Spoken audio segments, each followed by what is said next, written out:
तो हम लोग इंडक्टर के बारे में बात कर रहे थे कि इंडक्टर में करंट ग्रो होती है जब कोई बैटरी कनेक्ट करते हैं उसके क्रॉस। हाँ, बिल्कुल सही बात है। अब वो जो हमने पिछली बार लास्ट में बात करी थी कि इंडक्टर है उसके क्रॉस बैटरी लगा दी, उसमें हमने सर्किट में किसी प्रकार का कोई रेजिस्टेंस कंसिडर नहीं किया था। अब एक्चुअल में रियल लाइफ में तुम कोई भी अगर सर्किट ऐसा बनाओगे जिसमें इंडक्टर है, बैटरी है, तो सर्किट में कुछ ना कुछ रेजिस्टेंस भी जरूर पाया जाएगा। भाई बैटरी है उसका इंटरनल रेजिस्टेंस होगा, सही है। और जो वायर तुमने इस्तेमाल किए हैं सर्किट में उनका कुछ रेजिस्टेंस होगा। कॉइल बनाते हो इंडक्टर कॉइल, वो उसमें अरे भाई उसमें भी कुछ ना कुछ रेजिस्टेंस होगा। जब वायर से ही तो कॉइल बनाओगे तो रेजिस्टेंस तो पाया ही जाएगा डेफिनेट। और इसके अलावा हो सकता है सर्किट में आप अलग से अपनी तरफ से कोई एक्स्ट्रा रजिस्टर लगा दो, जो भी है सर्किट के बिहेवियर को स्टडी करने के लिए। तो अगर सर्किट में रेजिस्टेंस भी प्रेजेंट है तो हम लोग सिचुएशन जो है उसको कैसे डील करते हैं वो देखिए। तो इस तरीके से हेडिंग दिया जाता है, ग्रोथ ऑफ करंट। बहुत पॉपुलर है, ऐसे ही लिखा मिलता है जगह पर, growth of current in L R circuit. कोई इंडक्टर है उसमें आज कोई करंट फ्लो नहीं कर रही है, अब हम एक बैटरी लगा के उसमें करंट फ्लो कराना चाहते हैं, तो करंट को बढ़ाना चाहते हैं, जीरो से कुछ करंट फ्लो कराना चाह रहे हो यानी करंट बढ़ाना चाह रहे हो, तो कहते हैं करंट की ग्रोथ हो रही है। अब उसमें बस इंडक्टर यही कहता है कि भाई ऐसा है, मेरे में अगर करंट को बढ़ाना है बदलना है तो बदलिए, बट एब्रप्ट चेंज नहीं होना चाहिए, कंटिन्यूअस चेंज होना चाहिए, ठीक है। और सर्किट में कोई रेजिस्टेंस भी प्रेजेंट है तो सर्किट को हम एल आर सर्किट कह रहे हैं। एल मतलब इंडक्टेंस, आर मतलब रेजिस्टेंस, ठीक। तो सिचुएशन कुछ ऐसे दिखाई गई, ये एक बैटरी है और ये एक इंडक्टर है।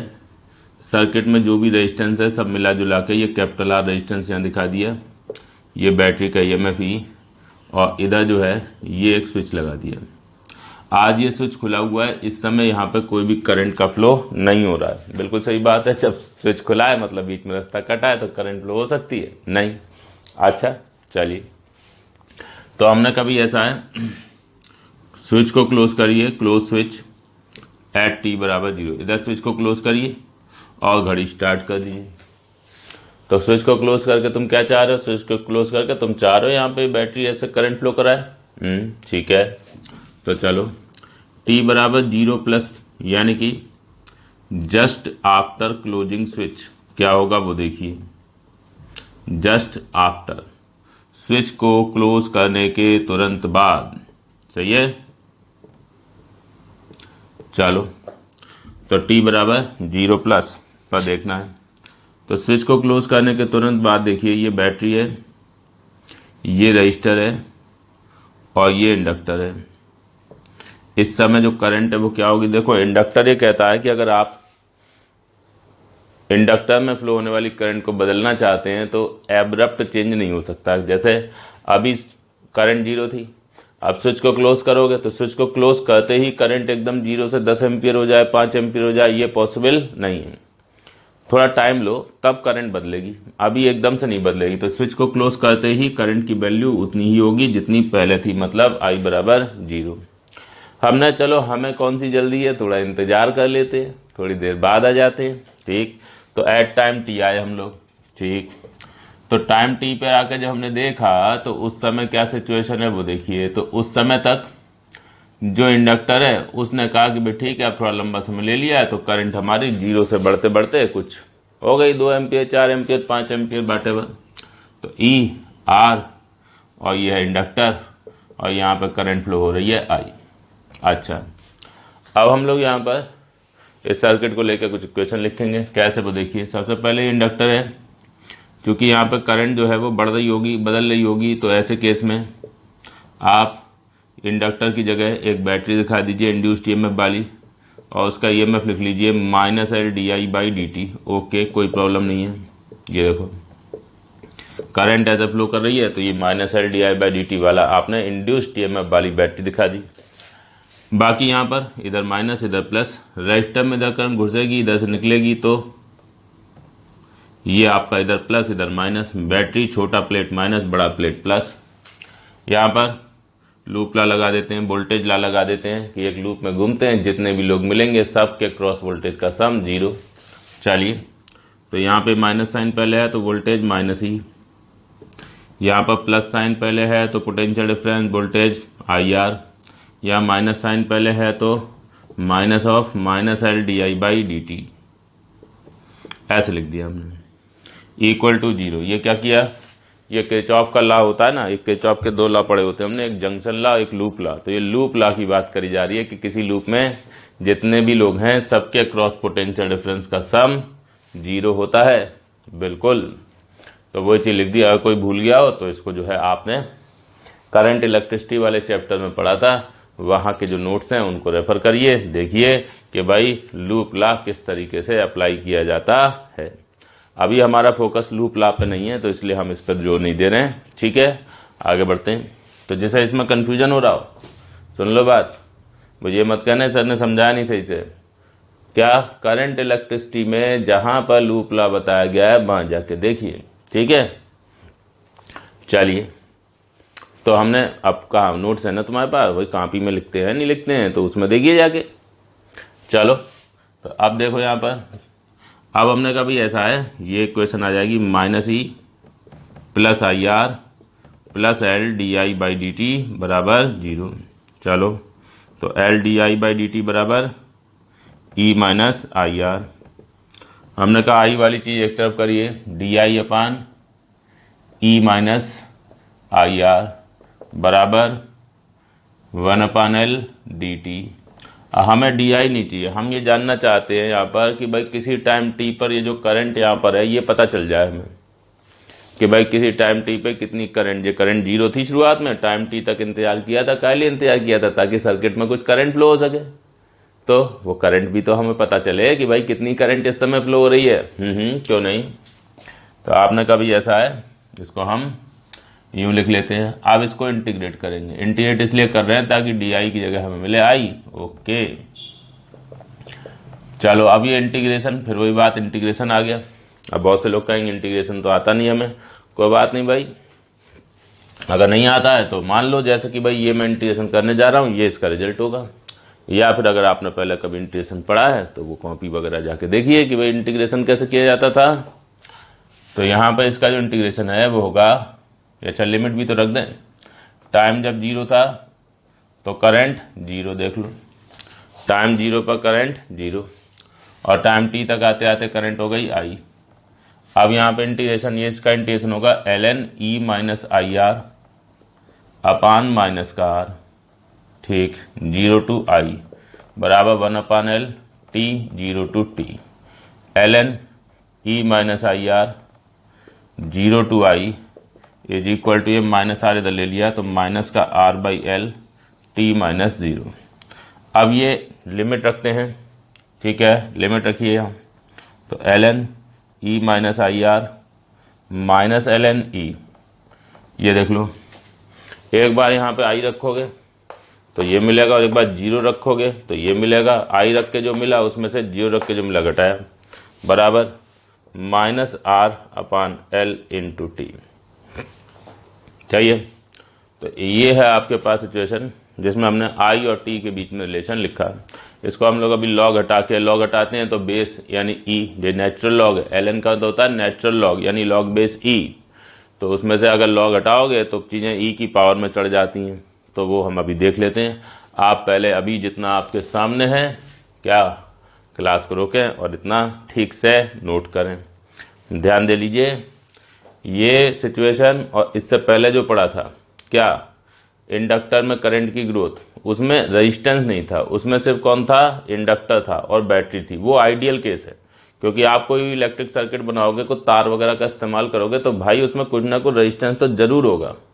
आपने उसमें 0 रेजिस्टेंस माना था तो वो केस अलग है और ये केस अलग है। ये रियल केस है, इसमें यहाँ पे कोई रेजिस्टेंस भी प्रेजेंट है। तो अब इस सर्किट में करंट अभी 0 थी, बैटरी के द्वारा हम यहाँ करंट फ्लो कराना चाहते हैं, तो इंडक्टर कहेगा कि भाई मेरे में जो करंट है वो एकदम से इंक्रीज नहीं हो सकती, कंटिन्यूसली तो इंक्रीज हो सकती है लेकिन एब्रप्टली नहीं हो सकती।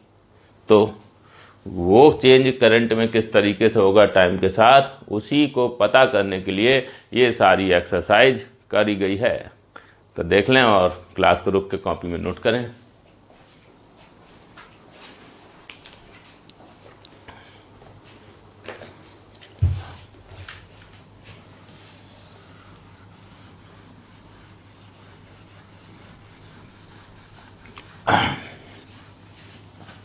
हाँ जी,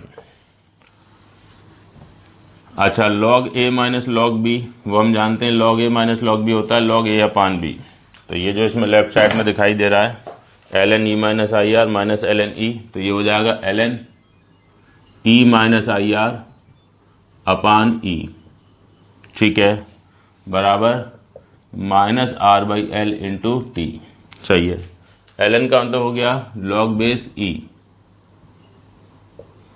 माइनस आई आर अपान ई, ठीक, बराबर, या एक काम करते हैं, पहले इसको टी एक तरफ और बाकी लोग दूसरी तरफ करके ऐसे लिख लेते हैं, टी बराबर माइनस का L by R ln E minus I R upon ई।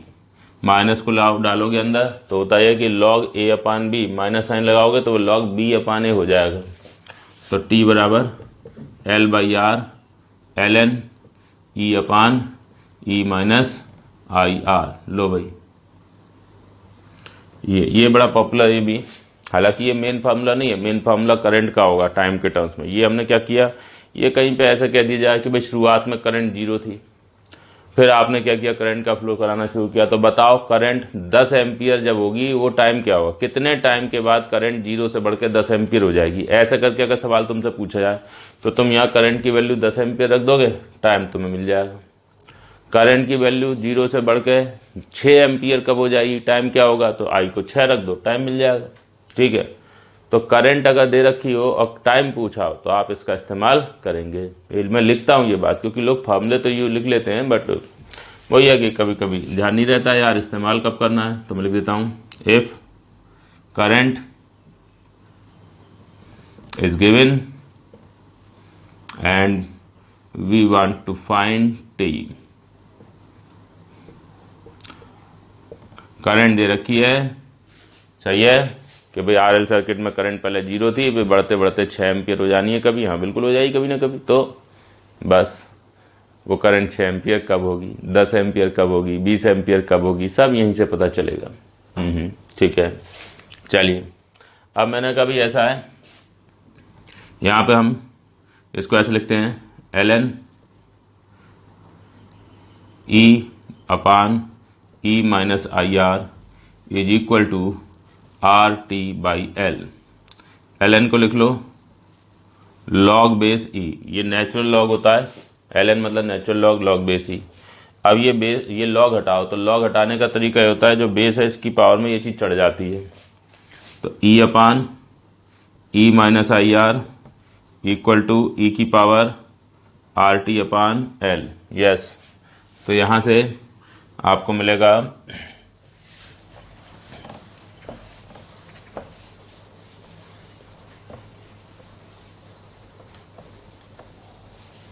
हाँ जी, तो यहाँ से आपको मिलेगा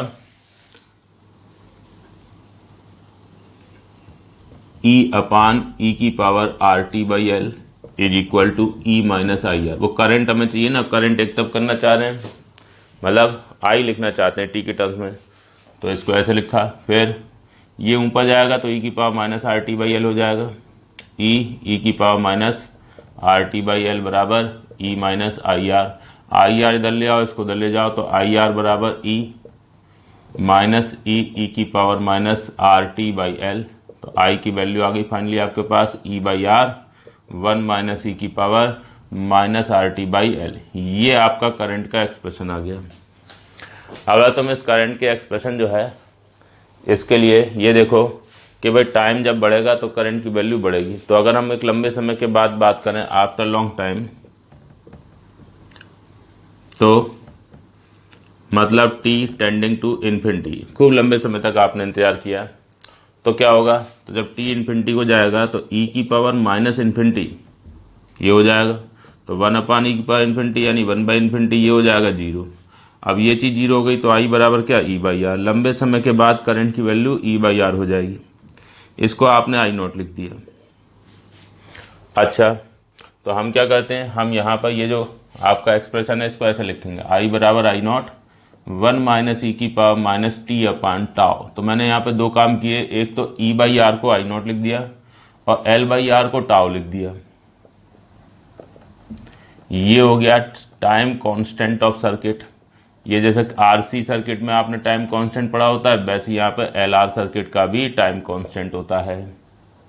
ये सर्किट का टाइम कांस्टेंट हो गया। और आई नॉट ये है ई बाई आर, यानी कि current in inductor after long time. ठीक है, जब बड़ा लंबा समय बीत जाएगा तो उस समय इंडक्टर में जो करंट फ्लो होगी वो ये होगी। अगर तुम करंट और टाइम के बीच में ग्राफ बनाना चाहो तो वो ग्राफ इससे बना सकते हो, जिसमें आप ये पाएंगे कि t बराबर 0, यानी शुरुआत में जो करंट है वो 0 होगी, फिर जैसे जैसे टाइम बीतेगा वैसे वैसे करंट इस एक्सप्रेशन के हिसाब से बढ़ती जाएगी और फाइनली लंबे समय के बाद करंट आई नॉट पर जाकर सेटल हो जाएगी। ये लंबे समय के बाद की करंट। अभी ग्राफ बनाएंगे, जगह कम है, अभी बनाएंगे। एक छोटी चीज़ और देखते हैं कि अगर आप t बराबर टाउ की बात करें तो उस समय जो करंट है वो होगी, यहाँ रखोगे t बराबर टाउ तो e की पावर -1, यानी कि e 1 अपान ई, तो 1 माइनस 1 बाई ई, तो आई बराबर आई नॉट 1 माइनस 1 बाई ई। ये e की वैल्यू होती है 2.718। ये e होता है 2.718, तो 1 अपान ई होता है 0.37, 1 माइनस 0.37 वो हो जाएगा 0.63। तो अगर आप यहाँ पर ये e की वैल्यू रख दें तो करंट की वैल्यू t बराबर टाउ पर 0.63 आई नॉट हो जाएगी। और t बराबर अगर आप ले लें टाउ ln2 तो उस समय जो करंट है उसकी वैल्यू होगी 0.5 आई नॉट।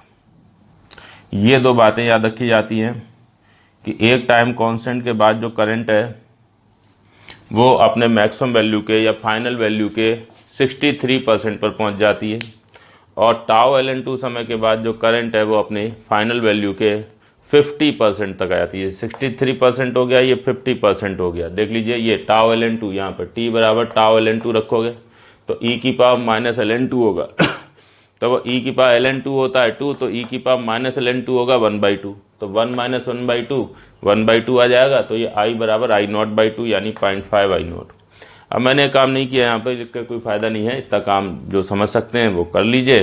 जो नहीं ये बात समझ में आती है पावर कैसे हो गया, लॉग कैसे हो गया, उन्हें चिंता करने की जरूरत नहीं है, कतई चक्कर मत पड़िए। सीधे सीधे ये बात याद रखिए कि एक टाइम कांस्टेंट के बाद करंट ये हो जाएगी, और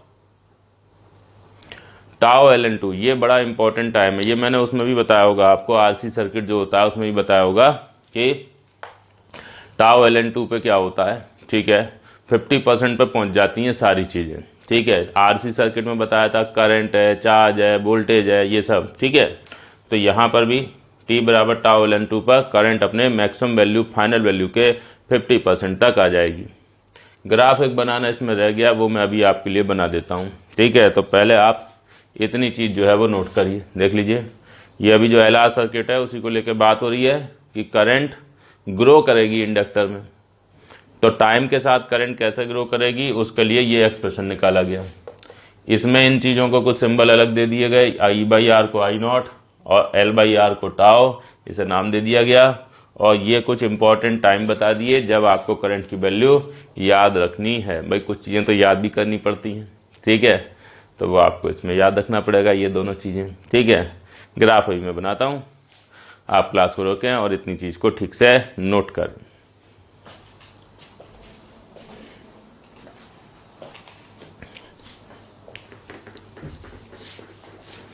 हाँ जी,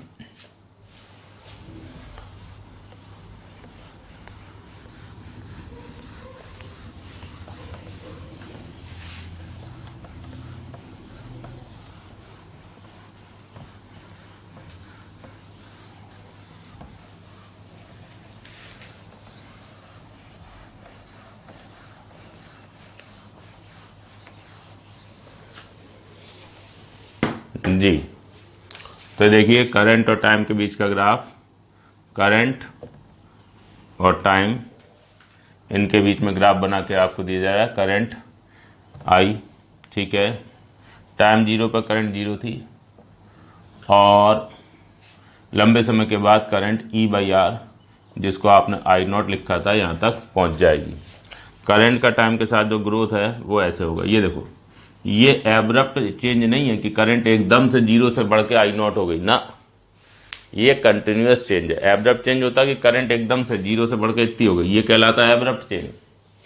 यहाँ पे क्या हो रहा है, करंट 0 से बढ़ के I0 हुई है, लेकिन ये स्मूथ चेंज है और ये एब्रप्ट चेंज है। ये तो इंडक्टर अलाउ करेगा, ये नहीं अलाउ करेगा, वो मैंने आपको समझाया हुआ है, ठीक है। तो ये लंबे समय के बाद देख लीजिए, ये t बराबर इन्फिनिटी होगा, ये t बराबर क्या है, इन्फिनिटी, ये पहुंच रहा है, ये लंबे समय के बाद ये इस पर जाके सेटल हो जाएगा। बाकी करंट अपनी मैक्सिमम वैल्यू के 50% यानी 0.5 I0 तक पहुंचेगी। कब पहुंचेगी, ये टाइम होगा टाउ ln 2 और अपने मैक्सिमम वैल्यू के 63% तक पहुंचेगी। कब पहुंचेगी, ये होगा टाइम टाउ, सही है। तो ये सिंपल सी बात आपको ध्यान रखनी होती है। शुरुआत हुई करंट 0, फिर टाइम जैसे जैसे बीतेगा वैसे वैसे करंट इंडक्टर में ग्रो करती चली जाएगी और लंबे समय के बाद करंट इतने पर सेटल होगी। 50% तक कब पहुंचेगी, अब 63% तक कब पहुंचेगी, ये देख लीजिए। चाहे ये कह लो 0.5 I0 या ये कह लो कि मैक्सिमम वैल्यू का 50%, इसको आप 0.63 कह दो या ये कह दो मैक्सिमम वैल्यू या फाइनल वैल्यू का 63%, जो चाहे वो कह लीजिए। 63% मतलब ये हुआ 63/100 यानी 0.63। तो ऐसे जो है ये ग्राफ बनता है। करंट का टाइम पर जो डिपेंडेंस है वो भी मैं लिख देता हूँ एक बार यहाँ पर। I बराबर I0 e⁻t/टाउ, जहाँ पर टाउ की वैल्यू क्या होती है, L/R। ये पूरी बात आपको ध्यान रखनी होती है, देख लीजिए।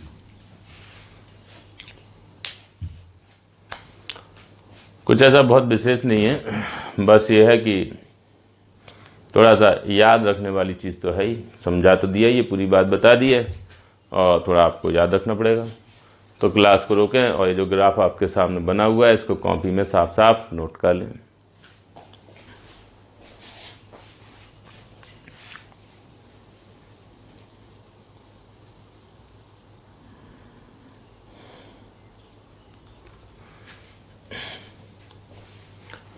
हाँ जी,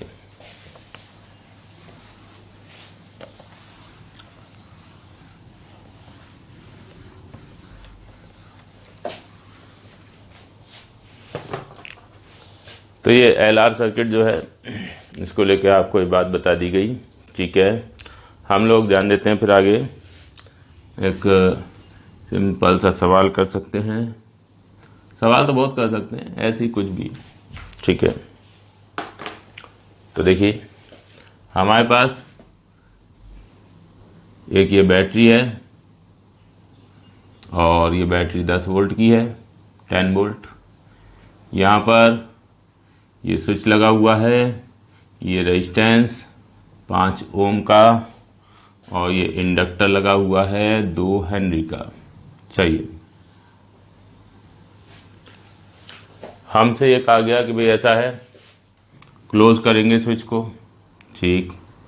भाई आज की तारीख में तो कोई करंट फ्लो हो नहीं रही है, स्विच ही खुला हुआ है, करंट फ्लो हो ही नहीं सकती है। तो अब स्विच को क्लोज करो ताकि यहाँ पर करंट फ्लो होने लगे। हाँ हाँ, कोई प्रॉब्लम नहीं है। तो आपको ये बताना है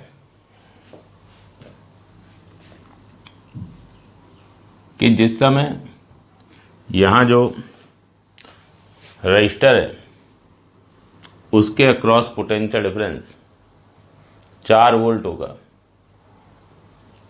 उस समय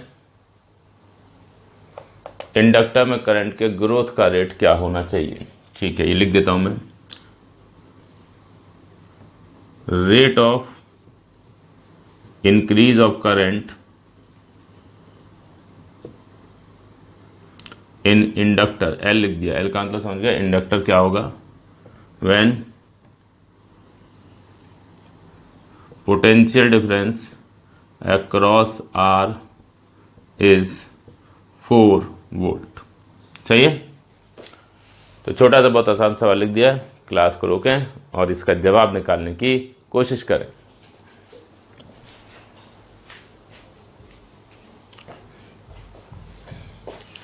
अच्छा, तो हमने ध्यान दिया यहाँ पर जो सवाल है उसके लिए हमने सिचुएशन बनाई ऐसे, ये हमारी 10 वोल्ट की बैटरी, ये 5 ओम का रेजिस्टेंस और ये हमारा इंडक्टर 2 हेनरी का, कि इस समय यहाँ पर करंट आई फ्लो हो रही है। हाँ बिल्कुल। अब ध्यान दो, ये रजिस्टर के क्रॉस पोटेंशियल डिफरेंस 4 वोल्ट है। ठीक, तो यहाँ पे पोटेंशियल डिफरेंस 10 वोल्ट आपने लगाया, यहाँ पे पोटेंशियल डिफरेंस कितना है 4 वोल्ट। अब तुम इसको ऐसे सोच सकते हो कि बैटरी ने टोटल 10 वोल्ट लगाया था, 10 में से 4 वोल्ट रजिस्टर के क्रॉस है, तो इंडक्टर के क्रॉस कितना होगा 6 वोल्ट। भाई टोटल ऐसे सोचो ना, आर और एल के कॉम्बिनेशन के क्रॉस आपने 10 वोल्ट लगाया, तो 4 वोल्ट यहाँ, तो यहाँ कितना होगा 6 वोल्ट होगा। हाँ बिल्कुल सही बात है, तो मैंने ये 6 वोल्ट लिख दिया। अब ये इंडक्टर जो है, अगर तुम ऐसे इसको ऐसा बनाते हो और इसमें ये 6 वोल्ट का पोटेंशियल डिफरेंस दिखाते हो, तो इस इंडक्टर की जगह बना दो बैटरी। हाँ हाँ क्यों नहीं, और बैटरी का ईएमएफ लिख दो -L di/dt, कोई प्रॉब्लम नहीं है। इसको पलट के बना दो, क्योंकि ये बैटरी अभी ऐसे बनी है और नेगेटिव ईएमएफ है, तो इसको पलट के बना देते हैं। तो आप इसको ऐसे दिखा सकते हैं कि ये 2 हेनरी का रजिस्टर है, इसके क्रॉस 6 वोल्ट पोटेंशियल डिफरेंस है, और ये एक बैटरी के इक्विवेलेंट है जिसका ईएमएफ है L di/dt। हाँ हाँ कोई प्रॉब्लम नहीं भाई, ऐसे बना दो। तो ऐसे में ये 6 वोल्ट और ये L di/dt बराबर होने चाहिए, that's it. So L di/dt equal to क्या आ गया 6। L की वैल्यू कितनी है आपके पास 2 हेनरी, तो 2 di/dt बराबर 6, तो di/dt बराबर 3। अब ये 3 क्या होगा एम्पियर पर सेकेंड। सिंपल। अरे भाई एसआई सिस्टम में तो सारी चीज़ें हैं, वोल्टेज एसआई सिस्टम में, रेजिस्टेंस एसआई सिस्टम में, इंडक्टेंस एसआई सिस्टम में, तो करंट भी और टाइम भी एसआई सिस्टम में ही होंगे। तो di/dt में इसकी यूनिट एम्पियर, इसकी सेकंड, तो di/dt एम्पियर पर सेकंड। ये क्या है, यही तो करंट के चेंज होने का रेट है भाई। di/dt का मतलब क्या, करंट के चेंज होने का रेट। di/dt पॉजिटिव है, इसका मतलब करंट बढ़ रही होगी, ये तो पता ही है हमें, करंट बढ़ती है इसमें। ठीक है, इसमें करंट इंक्रीज करती है। सही। तो सिंपल सा सवाल हमने देखा, जवाब निकाला। ठीक है, नोट कर लीजिए।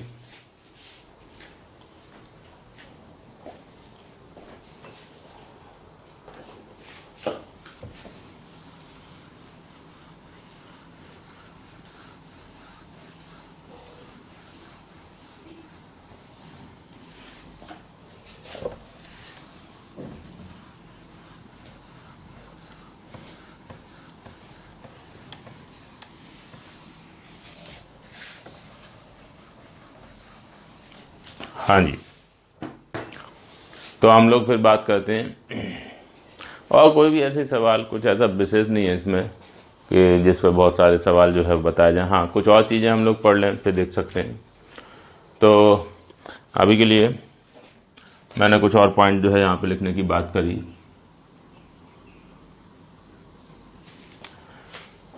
जब इंडक्टर में करंट की ग्रोथ के लिए आप ये सेटअप बनाओगे, कौन सा, वही बैटरी, रजिस्टर, इंडक्टर, स्विच होगा शुरुआत में खुला हुआ, फिर बंद कर दिया तो करंट फ्लो होने लगी, फिर वो करंट 0 से बढ़ते बढ़ते I0 पर सेटल हुई जाके। हाँ हाँ, तो ये जब प्रोसेस चलता है तो इस दौरान हम कुछ बात बताते हैं।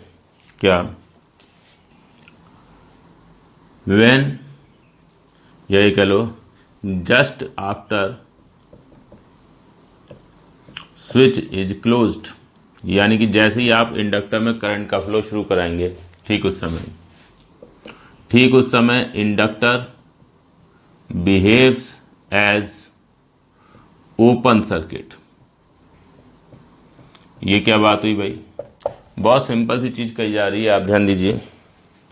ये हमारे पास बैटरी है ईएमएफ ही, और ये हमारे पास जो है ये रजिस्टर था और ये इंडक्टर था।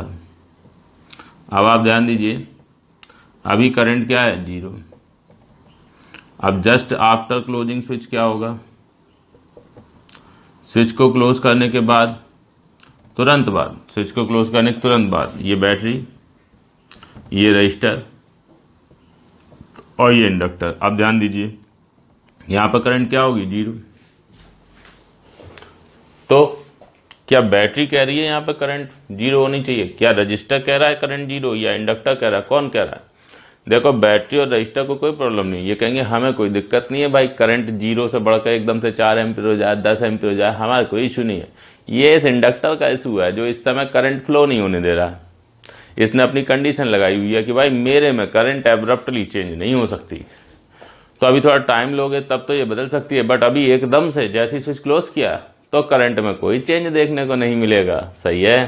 तो भाई मेरे, ये करंट 0 है। तो करंट को 0 मेंटेन किया किसने करवाया? इंडक्टर ने।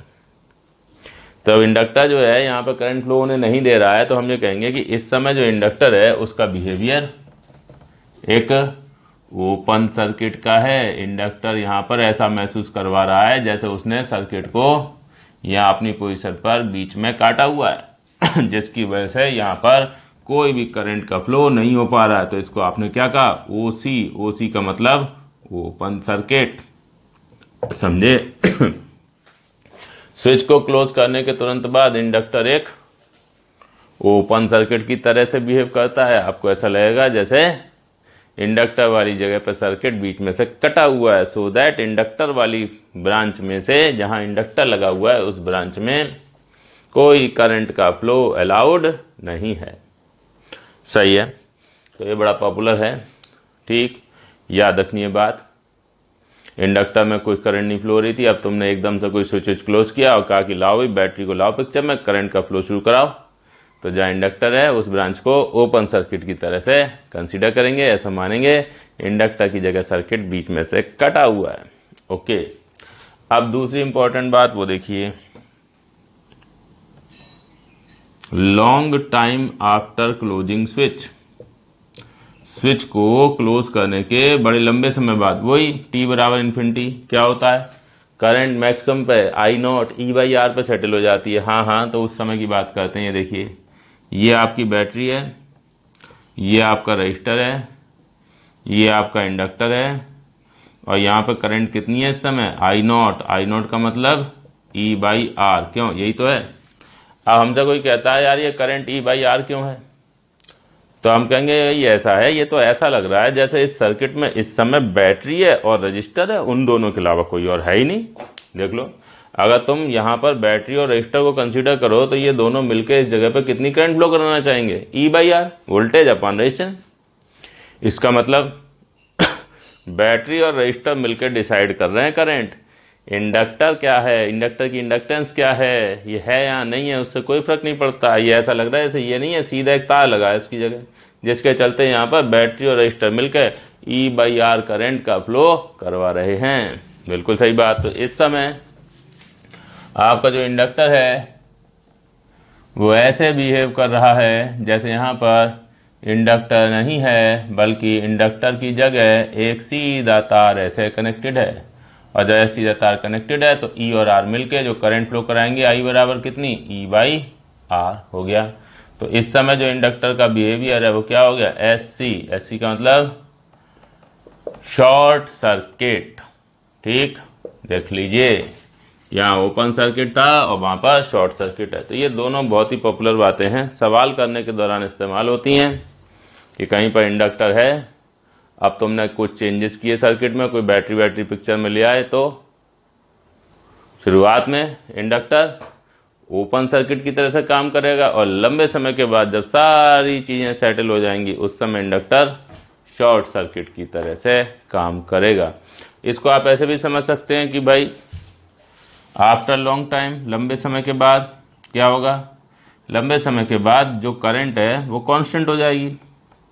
हाँ ठीक है, जितने भी वैल्यू पे उसको पहुंचना होगा उसको पहुंच के सेटल हो जाएगी। तो di/dt क्या हो जाएगा? 0। तो -LdI/dt यानी इंडक्टर में इंड्यूस्ड ईएमएफ वो भी क्या हो जाएगा? 0। तो इंडक्टर में इस समय कोई ईएमएफ ही नहीं है, इंडक्टर के क्रॉस कोई वोल्टेज ही नहीं है। तो जब यहाँ कोई वोल्टेज नहीं है, पोटेंशियल डिफरेंस 0 है, इसका मतलब ये पॉइंट और ये पॉइंट ऐसे महसूस कराएंगे जैसे वो सीधे जुड़े हुए हैं। भाई दो पॉइंट अगर एक दूसरे से कनेक्टेड है तो उनके पोटेंशियल सेम होगा कि नहीं? पोटेंशियल डिफरेंस क्या हो गया? 0 हो गया कि नहीं? यस। तो ये छोटी सी बात हम लोग ध्यान रखेंगे। क्या शुरुआत में क्या होगा और लंबे समय के बाद क्या होगा। तो क्लास को रोकें और ये चीज़ जो आपके सामने, इसको कॉपी में नोट करें।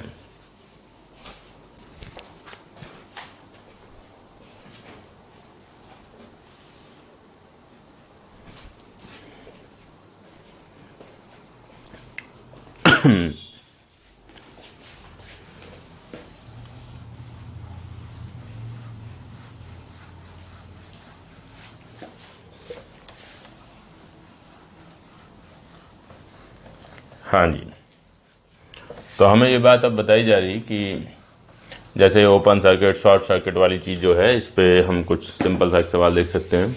देखिए हमने क्या किया, एक जो है ये बैटरी ले ली यहाँ पर 10 वोल्ट की, और एक रेजिस्टेंस ले लिया यहाँ पे 4 ओम, एक रेजिस्टेंस ये ले लिया 4 ओम का। इधर एक जो है आपने इंडक्टर लगा दिया ऐसे, ठीक, यहाँ एक स्विच लगा देते हैं, ठीक है, और ये एक रजिस्टर आपने लगा दिया 2 ओम का, ठीक है। अब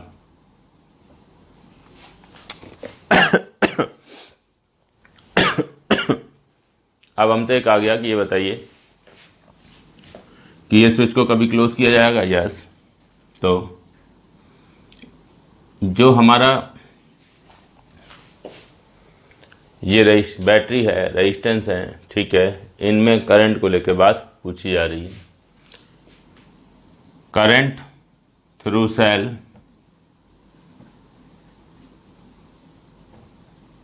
जस्ट आफ्टर, यह काम करते हैं, करंट थ्रू सेल पूछी पहला केस, just after closing switch, switch को क्लोज करने के तुरंत बाद, और दूसरा long time after closing switch, switch के क्लोज करने के तुरंत बाद और स्विच को क्लोज करने के लंबे समय बाद करंट सेल के थ्रू बतानी है, ठीक है। तो आपको ये चीज़ यूज़ करनी है, वो शॉर्ट सर्किट ओपन सर्किट वाली। क्लास को रोकें और तेजी से जवाब निकालें। सब लोग ये सवाल कर सकते हैं।